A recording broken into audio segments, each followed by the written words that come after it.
Hey now! What is up, everybody? My name is Mike Brown, aka Review King MB, and this is my 31 days of horror movie reviews. And I just got done watching a film that I really don't know why I decided to watch this movie, especially because 2022 has been such a good year for horror. It's been one of the best years in recent memory for horror. That between Halloween Ends and now this film, it's almost like, oh yeah, well, how about this movie to sort of ruin this great year? I'm talking about VHS 99. Yes, another VHS film. Some people might not be aware that a VHS movie came out. This is a Shudder exclusive. Oh boy, it's a VHS film. You guys know how it works. You know that it's different directors. You know that it's the anthology format where this is one of the weakest wraparound stories. Actually, the weakest wraparound story. Because usually it's you meet a character and they somehow come across these VHS tapes and they start watching them. And each tape is a different story, a different movie that we kind of jump in and watch. Where this is just random toy soldiers, like those Green Army toy soldiers. You see them interacting with each other. It's clearly somebody on the outside playing with the toy soldiers, but you don't see like their hands or anything, right? So they're just moving around like it's stop motion or something. One of the toys would die, and then we cut away to a new story. And it's like, what does this have to do with anything? I mean, eventually we find out that it's just a younger brother playing with his older brother's video camera, and I guess it's just cutting in and out of that, but it has nothing to do with anything. It doesn't connect to anything. It's so random. Maybe that's the point. It's just that it's random and it doesn't really matter. It doesn't connect, but why? What a big fat waste of time. A lot of this movie felt like a big fat waste of time. I'm going to put it out there and say that this is the worst VHS film that has been made to date, and that's saying a lot coming from me because I usually don't enjoy the VHS films. I mean, the first one is probably the best one, the first VHS movie, especially because of that one particular story with the girl that those guys take home in the hotel, right? And she's like, I like you, I like you. And then she's eventually like a giant bat or whatever the fuck. Like, that one stood out. That one was memorable. That one had the creep factor, that intense factor. And maybe it was the first one, the first one that told these stories in this type of way. But now it's so tired, it's so played out, it's so been there, done that. And now we're at the point where it just feels lazy. Like, these singular stories don't feel inspired, don't feel special, don't feel like it's much of anything going on. Like, for example, the first story that we jump into, we see this aspiring band, I guess. I don't even know if they're a band. It's actually a group of people, teenagers, it seems like, and they're sort of like, oh, we're skateboarders, and we're dressing all emo, and we're acting all rebellious, and we think we're cool, and we're doing all this stuff. Super annoying. You can't wait for them to be killed off. And they're talking about how this band, these four girls, were killed in this horrible accident where they got crushed in this venue, and then obviously they go there, and what happens? The zombie girls come back and just kill them all, and it's just like I get it, I know, I get that it is what it is, but this felt very lazy. This felt like, boy, we're just going to do something. Let's just have the zombies tear apart these unlikable characters, and it's gory to be gory. And I would usually commend something horror related that is using practical effects or that is sort of going for it in a violent way if they want to be edgy and whatnot. But because I didn't care about anything, I'm not going to give it that credit. And normally, even with the VHS movies, I would credit the fact that they have that old 90s style VHS edits and the whole fuzzy stuff, the scrambly stuff, and the way how it cuts in and out of tape. I was a kid. I'm somebody that grew up in the 90s, and so I very much grew up with VHS tapes. I very much recorded my own stuff off of TV, my favorite shows, or recorded, whatever video cameras. And so I know what it's like to deal with VHSs. I know what it's like, the aesthetics that VHSs come with. And I don't know how many people who are younger can fully appreciate that and fully feel like they grew up and lived with that. I might be one of the last millennial generations that did grow up with it. But other than that, the other VHS movies has all of that as well. So can I really give this one credit for doing that? I guess no. The only story that I was somewhat intrigued by from the premise was the second story that was a sorority-based type thing where this one girl was trying to pledge to a sorority. She was desperate, and one night the sorority gets her drunk as shit and they pull a hazing prank on her where they tell her, hey, to join the sorority you have to be buried alive and you have to stay in the grave for like the whole night or some said shit. And so she does it like an idiot. And of course there's some spooky college legend of this girl that had this happen to her, but she vanished, and so is she a ghost now? Is she a zombie now? And it went off the rails for sure, but I thought the setup, I'm a sucker for a horror premise that starts off realistic or starts off relatable. And yeah, you might go a little supernatural or go a little crazier off the rails as it goes along.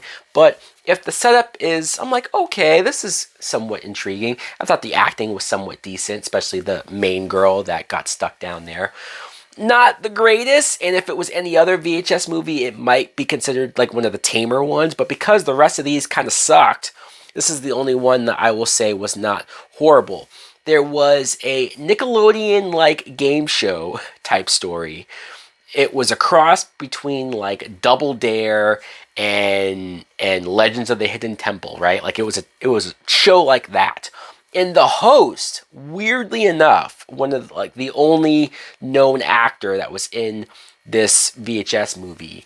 If you remember Trevor from Grand Theft Auto 5, the voice actor that did it, and even the character model looks like the actor. I believe he was also on Walking Dead, and he's been in stuff. I've seen this guy in plenty of stuff. So to see him pop up here was like, what the fuck, dude? You're way too good for this. You're way too talented of an actor to be in something like this. But he's the host of the game show, so he's very wacky and zany, different type of role to see him do. But you come to see that apparently a little girl that was on the show, a horrible accident happened where she broke her leg doing the obstacle, and her mother and family blamed the talk show host.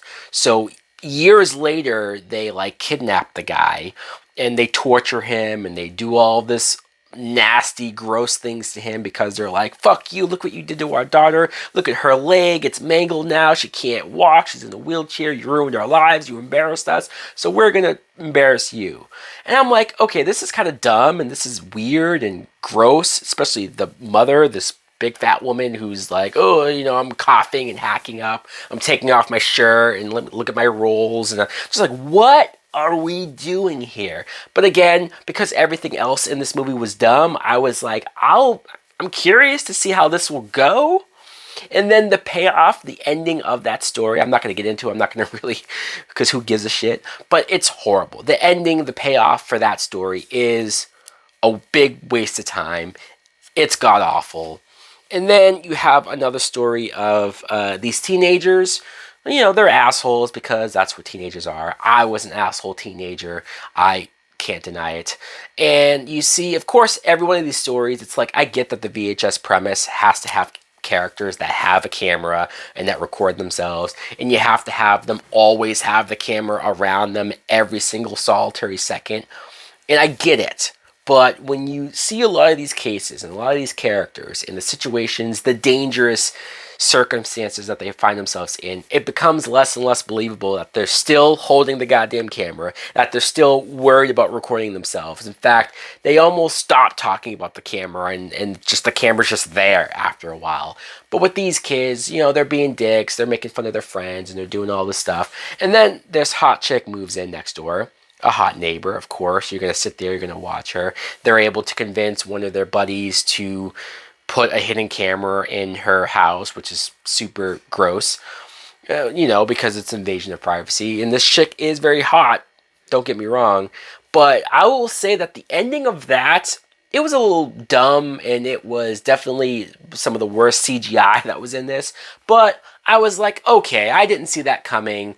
I don't hate this. The very last one, though, is this whole sacrifice ceremony. Now, maybe this is why I left this movie with such a bad taste in my mouth, is because of how it ends.